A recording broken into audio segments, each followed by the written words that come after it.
que nous nous accueillions dans l'église de papa, dans la maison de papa. Et Rosella vous l'a déjà présenté, donc je ne vais pas représenter, mais le frère Michel est venu de loin pour pouvoir partager le pain de vie avec nous pendant ces 15 jours à venir. Et croyons véritablement qu'il va être accompagné par vous dans vos prières afin que réellement l'Esprit lui parle et qu'il donne ce que l'Esprit lui aura donné. D'accord? On est OK, chers frères et sœurs?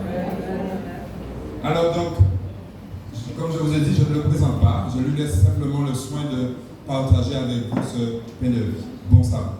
Merci.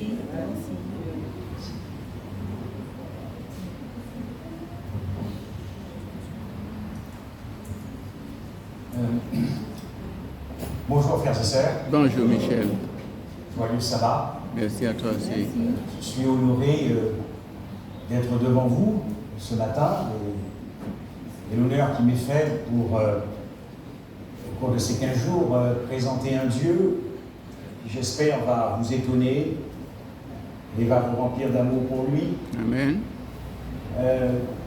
C'est très émouvant pour moi parce que quand on considère l'histoire de l'adventisme en Guadeloupe, nous savons que c'est ici, n'est-ce pas, que la première église fut bâtie, et c'est naturellement beaucoup d'émotions quand on pense à nos pères qui ont évangélisé avant nous sur cette île.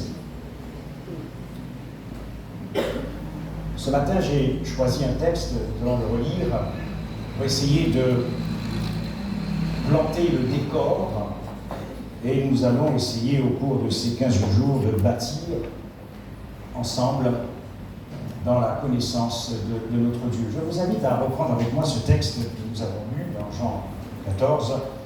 Je vais rapidement peut-être resituer le contexte. C'est Jésus-Christ qui va faire un certain nombre de déclarations, des déclarations puissantes, des déclarations profondes.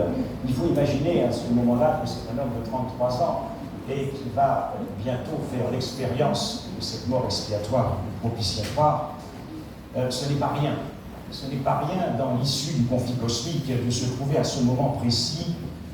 Et on voit toute la foi de notre Seigneur Jésus-Christ au verset 1er, c'est le texte, le passage que vous connaissez bien,